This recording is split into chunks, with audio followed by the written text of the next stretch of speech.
So hello everyone, good morning. और जैसा कि हमने एमटीएस के लिए यहाँ पर आपके प्रैक्टिस सेट शुरू किए हुए थे, तो ऑलरेडी 24 सेट जो है मैंने डन करवा रखे हैं।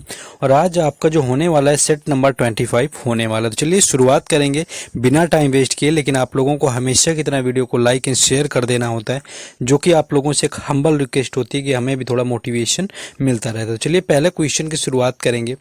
फर्स्ट क्वेश्चन आ चुका है, according to the human development index 2021 which group of neighbouring countries ranks behind the India. यानी कि 2021 का जो हमारा एचडीआई आया हुआ था, उसके अकॉर्डिंग मैं देखूं तो कौन से हमारे नेबर कंट्री हैं यानी पड़ोसी देश हैं जो कि इंडिया से पीछे थे। देखिए ये क्वेश्चन मैंने पहले भी करवाया हुआ है। हमारे जो टाइपिस्ट हैं उनसे बताना पड़ेगा कि कोई क्वेश्चन अगर रिपीट हो तो आपको नहीं लगाना है, क्योंकि देखिए दूसरे से टाइपिंग करवाने में ये इशू हो जाता है।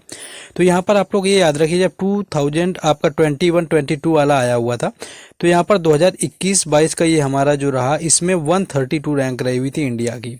ये चीज़ याद रखना है। और इंडिया से जो पीछे रहा हुआ था, यानी आपका देख सकते हैं, तो आपका यहाँ पर पाकिस्तान और अफगानिस्तान रहा हुआ था। तो यहाँ पर ऑप्शन नंबर 4 आपका राइट आंसर था। ये जो जारी किया जाता है हमारा एचडीआई यानी कि ह्यूमन डेवलपमेंट इंडेक्स, इसको जारी करने वाली जो संस्था होती है वो हमारी होती है आपकी यूएनडीपी। जिसके मैं मुख्यालय की बात कर लूँ तो न्यूयॉर्क आपका हो जाता है। एंड इसका इस्टेब्लिश जब हुआ था, अगर मैं स्थापना पर जाऊं तो 22 नवंबर 1965 में जो है इसकी स्थापना हुई थी। 22 नवंबर 1965 को जो है इसकी स्थापना हुई थी। ये चीज़ भी आप लोग याद रखेंगे। और आपका जो 2023 और 24 में भारत की रैंक की मैं बात करूं तो 134 रही हुई थी। तो इतना आप लोग यहाँ से याद रखेंगे। नेक्स्ट हम लोग आगे बढ़ेंगे। नेक्स्ट यही देखिए हमारा पीडीएफ प्रोग्राम है। जिन लोगों को पता होगा कि 2022 और 23 की जो पीडीएफ है सभी शिफ्टों की विद एक्स्ट्रा फैक्ट के आपके सॉल्यूशन के Hindi and English both language में आपको मिल जाएगी। या किसी भी एसएससी एग्जाम के लेना चाहते हैं तो आप ले सकते हैं। दोनों साल के आपको 45 रुपीज़ में मिल जाएगी, बोथ ईयर की। आपको इस व्हाट्सएप नंबर पर कांटेक्ट कर लेना है, जिस पर जाकर के आप परचेज कर सकते हैं।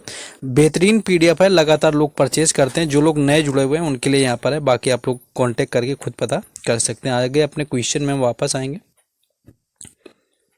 नेक्स्ट क्वेश्चन यहाँ पर जो हमारा आ चुका है कि यहाँ पर आपका ये क्वेश्चन है कि in which year was vernacular press act pass. देखिए वर्नाकुलर जो प्रेस एक्ट था, अगर मैं इसकी बात करूं कि ये हमारा कब पास हुआ, तो दैट वॉज 1878, यानी कि 1878 में इसको पास किया गया। और पास करने वाले जो व्यक्ति थे, यानी कि अगर पूछे कि इस समय वायसराय कौन थे, तो लॉर्ड लिटन रहे हुए थे। इसके बाद इसको क्या किया जाता है, 1881 में क्या किया गया कि इसको रद्द कर दिया गया, यानी कैंसिल भी कर दिया गया। और इसके टाइम पर जो वायसराय थे वो कौन थे, लॉर्ड रिपन थे। याद रखना है, रिपन के टाइम पर इसको रद्द किया गया था एंड लिपन के टाइम पर इसको आपका शुरुआत किया गया, इम्प्लीमेंट किया गया।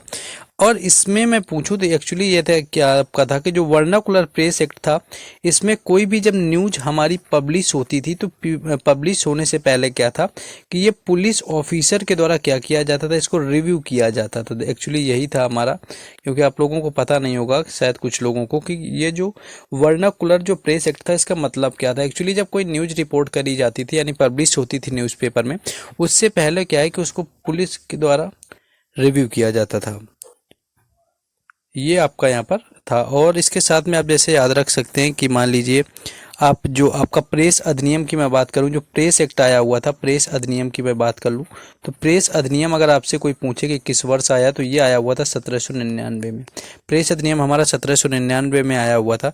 बाकी आपका भारतीय प्रेस अधिनियम, यानी कि इसके पहले अगर आपका इंडियन लग जाए, यानी कि जो भारतीय प्रेस अधिनियम था उसकी मैं बात कर लूँ तो ये आपका आया हुआ था 1931 में। तो इनको भी याद रखना है क्योंकि आपसे पूछे जाते हैं। प्रेस अधिनियम 1799 और भारतीय प्रेस अधिनियम 17 आपका 1931। ये चीज आपको याद रखनी है। नेक्स्ट क्वेश्चन है,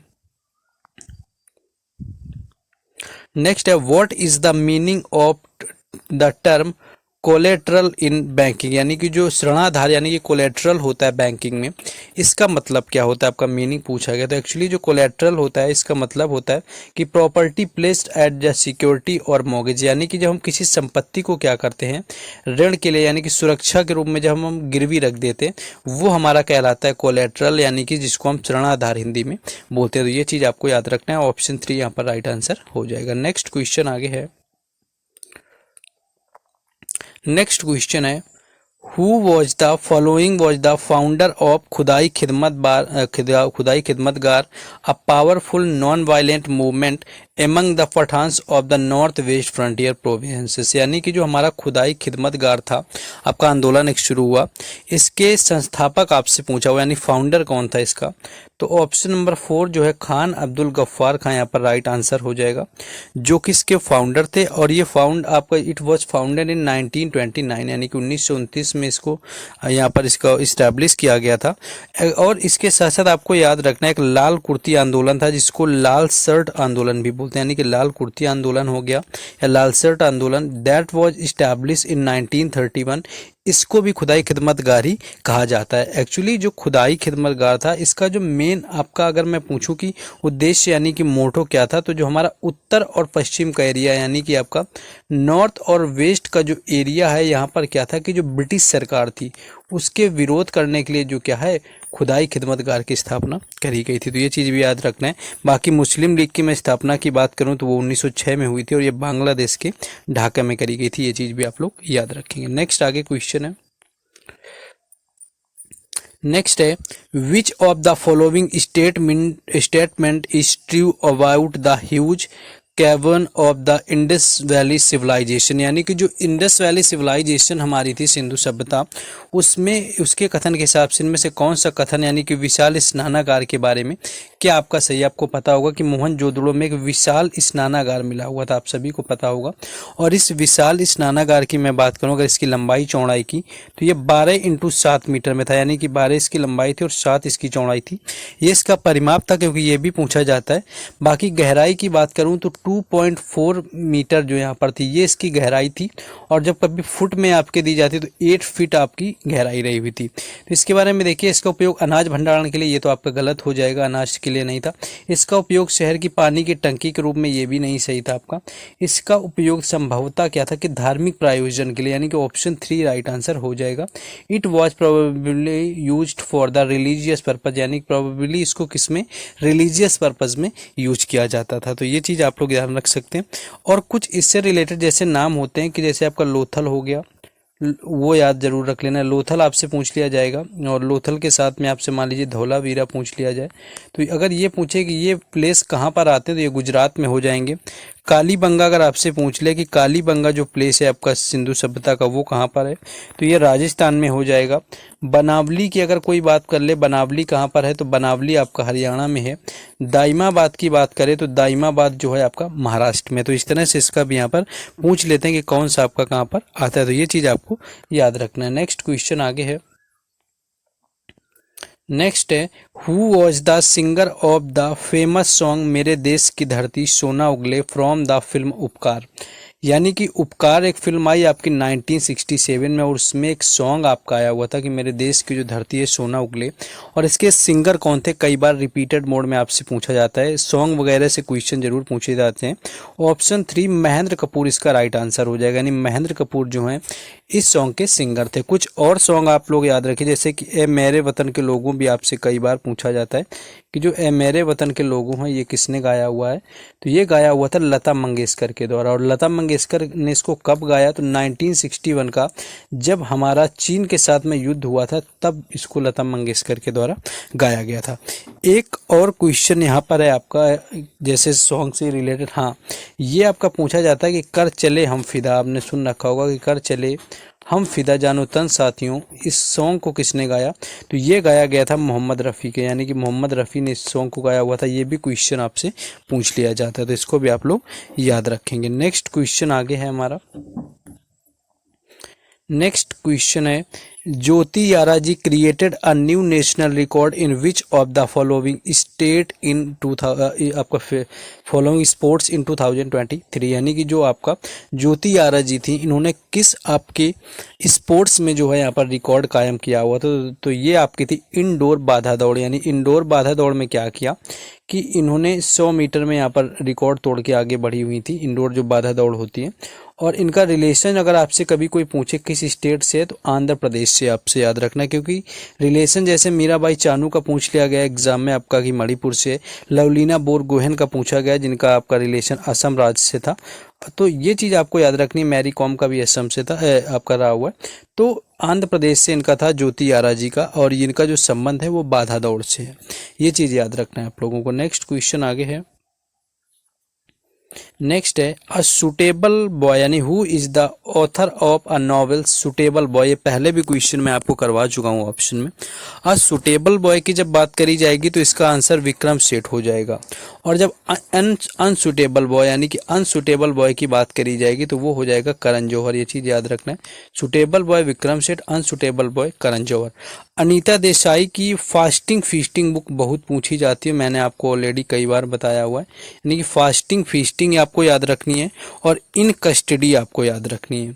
किरण देसाई की मोस्ट फेवरेट बुक है, यहाँ पर आप लोग याद रख सकते हैं, the inheritance of life. The inheritance of life कई बार पूछी जाती है, द इनहेरिटेंस ऑफ लॉस, ये आपको याद रखना है। द इनहेरिटेंस ऑफ लॉस कई बार आपने सुन भी रखी होगी।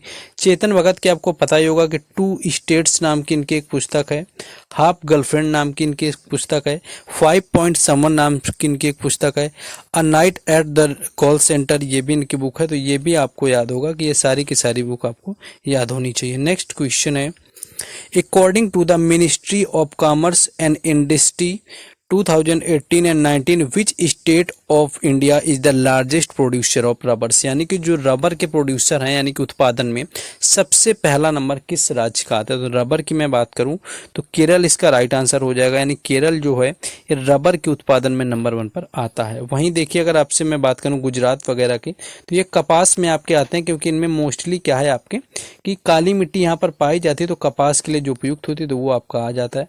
अन्यथा आपकी क्या है महाराष्ट्र में भी काली मिट्टी पाई जाती है कपास की, लेकिन महाराष्ट्र में आपका चीनी के उत्पादन में आपका यानी कि चीनी की प्रोडक्शन में आपका नंबर 1 पर रहता है। वही चीज उत्तर प्रदेश का एक, उत्तर प्रदेश में गेहूं और गन्ने में आपका प्रथम स्थान रखता है। तो ये चीज आपको याद रखनी, कौन सा स्टेट किसमें आपका अग्रणी रहता है, पायोनियर जिसको हम लोग बोलते हैं। नेक्स्ट है कि which of the following is the fundamental law of a country that determines the outline and a major function of various organs of the government. यानी कि कौन सा जो किसी देश का मौलिक कानून है जो कि कानून बनाने की सभी विभिन्न अंगों के रूपरेखा और उनके प्रमुख कार्यों को निर्धारित करता है। तो देखिए ये अंतर्राष्ट्रीय कानून तो हमारा इंटरनेशनल अलग ही हो गया, प्रथाएं आपको पता ही होंगी कि पहले की जो हमारी प्रैक्टिसेस थी वो अलग हो गया।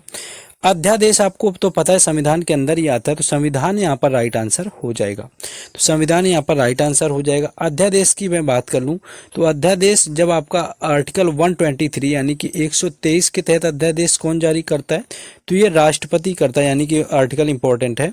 आर्टिकल 123 के तहत राष्ट्रपति अध्यादेश जारी करेगा और आर्टिकल 213 के तहत जो जारी करेगा वो करेगा राज्यपाल। तो ये दोनों याद रखने कि राज्यपाल किस आर्टिकल के तहत अध्यादेश यानी कि आपका ऑर्डिनेंस आपका यहाँ पर इम्प्लीमेंट करता है, और राष्ट्रपति यानी प्रेसिडेंट जो होता है प्रेसिडेंट वो किस आर्टिकल के अकॉर्डिंग करता है। तो इसको आपको याद रखना है। नेक्स्ट क्वेश्चन आगे है,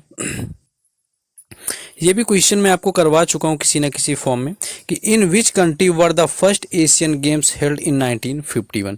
देखिए फर्स्ट एशियाई खेलों की मैं बात करूं तो ये आपके 1951 में खेले गए थे और पहली बार ही खेले गए, और ये खेले गए थे इंडिया के अंदर भारत में।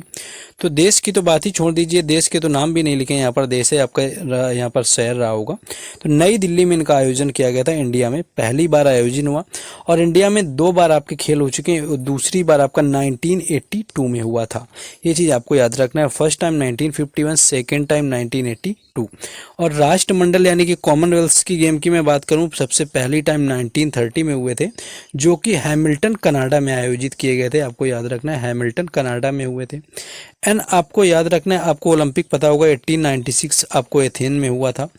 और एक बार जो आपके राष्ट्रमंडल यानी कि कॉमनवेल्थ गेम है इंडिया में सिर्फ एक बार हुए हैं, जो कि नई दिल्ली में हुए थे और 2010 में इनको खेला गया था। ये चीज भी आपको याद रखना है। और विंटर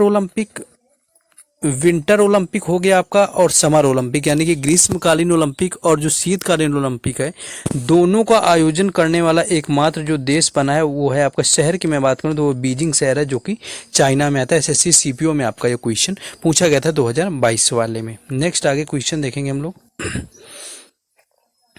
नेक्स्ट क्वेश्चन यहाँ पर हमारा है कि which physicist experiments demonstrated the relationship between electricity and magnetism during in experiment in 1802। तो आपको ये याद रखना है कि विद्युत धारा आपका हो गया, यानी कि विद्युत धारा और चुंबक के बीच में जो एक रिलेशन क्रिएट करता है, ये पहली चीज तो कब यहाँ पर फाइंड किया हुआ था किसने, तो ये किया हुआ था 1820 में, यानी कि 1820 में हुआ। आपको ईयर याद रखना है और किसके द्वारा किया गया, तो हैंस क्रिश्चियन ओस्टेड इसका राइट आंसर हो जाएगा, जिसके द्वारा किया गया। तो इस तरह के क्वेश्चन आपसे या तो ईयर पूछ लेगा और या तो किसने किया हुआ था ये आपसे पूछ लेता है। नेक्स्ट क्वेश्चन है आपका, राज्य विधानसभा आपकी जो दिया हुआ है, यानी कि राज्य विधानसभा के दो सदनों के बीच में आपका what is the maximum gap between 2 years of the state assembly, यानी कि जो स्टेट असेंबली होती है उसमें जो दो गैप होते हैं सदनों के बीच में, उसमें कम से कम कितना अंतराल आपका मैक्सिमम होना चाहिए। तो ये मैक्सिमम जो आपका 6 मंथ यानी कि 6 महीने का यहाँ पर मैक्सिमम जो है गैप यहाँ पर हो सकता है। तो ये चीज़ आप लोग नोट कर लेंगे। नेक्स्ट क्वेश्चन है, Which of the following autobiographies is written by the former president of doctor APJ Abdul Kalam. देखिए APJ अब्दुल कलाम की बात करें, इनकी इतनी फेमस है, इतनी बार पूछी जाती है, सभी को ही पता रहती है। विंग्स ऑफ फायर यहाँ पर राइट आंसर हो जाएगा option A. Waiting for a visa की मैं बात करूं तो ये है BR अम्बेडकर की, भीमराव अम्बेडकर की कौन सी है, वेटिंग फॉर अ वीजा। और one life is not enough के नटवर सिंह की, ये भी कई बार पूछी जाती है। One life is not enough किसकी है, के नटवर सिंह की, याद रखना के नटवर सिंह की जो बायोग्राफी है वो one life is not enough है। और सौरभ गांगुली की जब बात होगी तो 1 सेंचुरी इज नॉट इनफ, अगर आपसे 1 सेंचुरी इज नॉट इनफ पूछेगा तो वो सौरभ गांगुली की हो जाएगी। नेक्स्ट क्वेश्चन आगे देखिए, आज हम थोड़ा जल्दी से खत्म कर रहे हैं, आपको आगे से थोड़ा टाइम ज़्यादा देंगे। नेक्स्ट क्वेश्चन है कि कौन सा यहाँ पर डांस है आपका, in the dance performance of Raas dance is performed by the women on one side with the players on the opposite side play the pung cholom and kartal श्रम्बल, यानी कि जो आपका करताल और पुंग चोलम होता है ये पुरुषों के द्वारा किया जाता है, आपको याद रखना है, यानी पुरुषों के द्वारा क्या होता है, पुंग और चोलम किया जाता है। और ये पार्ट है आपके मणिपुरी के, याद रखना है, यानी कि मणिपुरी के पार्ट हैं जिसमें कि पुंग और चोलम यानी कि जो करताल बजाया जाता है, इसमें बजाने वाला जो होता है वो करताल होता है, यानी कि वाद्य यंत्र अगर आपसे पूछे कौन सा होता है म्यूजिकल इंस्ट्रूमेंट प्रयोग, तो करताल बजाया जाता है। और पुंग और चोलम जो आर्ट है ये पुरुषों के द्वारा किया जाता है, बाकी आपका महिलाओं के द्वारा। और तो मणिपुर से, और आपको पता ही होगा कि ये मणिपुर का है, और मणिपुर का कौन सा है आपका शास्त्रीय नृत्य है, यानी कि क्लासिकल डांस। इससे संबंधित जो आपके लोग हैं वो गुरु विपिन सिंह का नाम आपका काफ़ी प्रचलित है, गुरु विपिन सिंह के साथ में झावेरी बहनें काफ़ी प्रचलित हैं, इनको भी याद रखेंगे। एंड आपको और क्या याद रख सकते हैं यहाँ पर, झावेरी बहनें गुरु विपिन सिंह से हो गया मान लीजिए। और मणिपुरी आपको पता होगा कि हाँ, एक क्वेश्चन ये भी पूछते हैं कि कौन सा शास्त्रीय नृत्य है जो राधा कृष्ण के प्रेम को दर्शाता है। तो राधा कृष्ण के अगर प्रेम को दर्शाने की बात करी जाए तो वो भी मणिपुरी ही आपका दर्शाता है, ये चीज़ आपको याद रखना है। नेक्स्ट है the word Kathak has originated from the which of the following word, यानी कि जो कथक शब्द है उसकी उत्पत्ति किसकी हुई है। तो कथक की मैं बात करूं तो कथक आपको पता होगा कि ये भी क्या है, क्लासिकल डांस है और यूपी का। और यहाँ पर देखिए आपको कथा भी दिया हुआ है, कथावाचक, तो इसका मतलब होता है कथा। आपका कथक का मतलब होता है कथा, यानी कि स्टोरी कहना, कथा कहना जो होता है। कथावाचक इसका मतलब नहीं होता है, जो आप लोग कथावाचक में लगा दीजिए। देखिए ऑप्शन सटीक यहाँ पर दिए गए थे आपके, तो कथा जो है यहाँ पर आपका कथक का अर्थ होता है। बाकी इससे मैं रिलेटेड लोगों की मैं बात कर लूँ कौन कौन से आपके, एक तो सितारा देवी का नाम यहाँ पर काफ़ी पूछ लिया जाता है। अगर मैं बात करूँ, सितारा देवी काफ़ी प्रचलित है कथक के लिए, आपको नाम यहाँ पर सितारा देवी हो गया। सितारा देवी आपको याद रखना है। सितारा देवी के साथ में आपका कुमकुम धर याद रखना है, यानी कुमकुम धर वो व्यक्ति थे जिनको कथक के लिए पहला संगीत नाटक अकादमी पुरस्कार मिला हुआ था। कथक के लिए ये हो गए। उमा शर्मा का नाम आ जाता है, यानी कि उमा शर्मा हो जाएगा। बाकी आपको बिरजू महाराज और लच्छू महाराज तो पता ही रहते हैं। इसके साथ साथ आपको रोशन कुमारी याद रखना है, इनका भी जो संबंध है वो कथक से ही है। इसके साथ साथ नलिनी और कमिलिनी अस्थाना है, आपको याद रखना है। नलिनी और कमिलिनी जो अस्थाना है इनका भी जो संबंध है वो किससे, कथक नृत्य से, ये भी आपको याद रखना है। नेक्स्ट आगे क्वेश्चन देखते हैं। नेक्स्ट है which state of India is related to the famous storm Kal Baisakhi, यानी कि जो लोकल आपकी हवाएं होती हैं, तूफान वगैरह होता है, ये काल वैसाखी किस आपके स्टेट में चलता है। तो काल वैसाखी की मैं बात करूं, पश्चिम बंगाल, यहाँ पर वेस्ट बंगाल आपका राइट आंसर हो जाएगा। और ये पश्चिम बंगाल के साथ साथ आपके असम के भी कुछ हिस्से में आता है, क्योंकि असम भी क्या है, पश्चिम बंगाल से ही लगता है। लोकल आपका रेनफॉल है, आपका रेनफॉल के साथ में यानी कि वर्षा वगैरह जो होती है, लू वगैरह, जैसे अगर लोकल हवाओं की यानी कि लोकल विंड्स जिनको बोलते हैं, उस तरह से आपका काल वैसाखी होता है। इसी तरह से आपको जैसे ये पूछ लेते हैं कि आम्र वर्षा, आपका मैंगो सावर कहाँ पर होता है, यानी कि मैंगो सावर आपसे आम्र वर्षा भी पूछते हैं, तो ये कहाँ पर होती है, तो ये आपका होती है कर्नाटक और केरल में, यानी कि कर्नाटक और केरल, क्योंकि इनका भी स्टेट पूछ लेते हैं मैंगो सावर का। बाकी मैंग्रोव अगर आपसे वन पूछ ले कि मैंग्रोव जो वनस्पति है वो कहाँ पर पाई जाती है, तो जो मैंग्रोव की वनस्पति है वो आपके डेल्टा में पाई जाती है, यानी कि सुंदरवन डेल्टा में। ये चीज़ आपको याद रखनी है। नेक्स्ट क्वेश्चन है कि Rani Machaiah was awarded by the Padma Shri in the year for the contribution to folk dance, यानी कि फोल्क डांस के लिए जो है मचैया रानी को क्या हुआ, किससे सम्मानित किया गया, पद्म श्री से। और ये किस वर्ष हुआ था, तो 2023 में इनको सम्मानित किया गया था। ये चीज़ आपको याद रखना है, 2023 में इनको सम्मानित किया गया। लेकिन इनका डांस आपका यहाँ पर नहीं दिया हुआ है, आपका डांस इनका कोड़वा डांस होता है, आपको याद रखना है, ये इंपॉर्टेंट क्वेश्चन है। कोड़वा जो डांस है आपका, कोड़वा जो नृत्य है, इससे रानी मचैया का संबंध है, इसके लिए इनको 2023 में पद्मश्री दिया गया। और कोड़वा डांस की बात करें कि इसका स्टेट कौन सा है, तो इसका स्टेट है कर्नाटक। तो ये आपको याद रखना है, कर्नाटक का कोड़वा डांस है आपका। कर्नाटक का यक्षगान तो आपको वैसे भी पता होगा, यक्षगान काफी प्रचलित है, लेकिन कोड़वा भी आपको याद रखना है। नेक्स्ट क्वेश्चन है, in which year were the first Khelo India winter games originated यानी कि ऑर्गेनाइज जब कब हुए थे, आपके जो पहले विंटर आपके जो गेम्स थे यहाँ पर खेलो इंडिया वाले। खेलो इंडिया में देखिए 4 आपके गेम आते हैं, एक तो आता है खेलो इंडिया यूथ गेम्स आता है, दूसरा खेलो इंडिया यूनिवर्सिटी गेम आता है, तीसरा आपका खेलो इंडिया शीतकालीन वाला जो खेल आता है, और चौथा आपका आता है खेलो इंडिया पैरा एथलीट वाला, यानी कि पैरा गेम्स जो होता है। तो इसकी जो शुरुआत है आपकी शीतकालीन ओलंपिक की, इसकी सबसे पहली 2020 में करी गई थी, गुलमर्ग में आपका खेला गया था, यानी कि लेह और गुलमर्ग के अंदर इसका आयोजन हुआ। पहले नंबर पर आपका जम्मू कश्मीर था। इसके बाद 2023 में आपका थर्ड वाला हुआ, 2023 में आपका थर्ड वाला हुआ, और तब आपके इसमें भी फर्स्ट नंबर पर आपका, अगर मैं बात करूं कौन सा रहा हुआ था, तो इसमें भी फर्स्ट नंबर पर आपका जम्मू कश्मीर ही रहा हुआ था। बाकी मैं कोशिश करूंगा किसी दिन आपका ये जो खेलो इंडिया से जितने भी रिलेटेड गेम आते हैं सारों को एक साथ में मिला करके यानी कि फिक्स करके डिटेल में समाप्त कर दूंगा। नेक्स्ट आगे देखिए, नेक्स्ट क्वेश्चन है, which Indian musician received the prestigious academy award, यानी कि प्रतिष्ठित अकादमी पुरस्कार किस भारतीय संगीतकार को मिला हुआ था।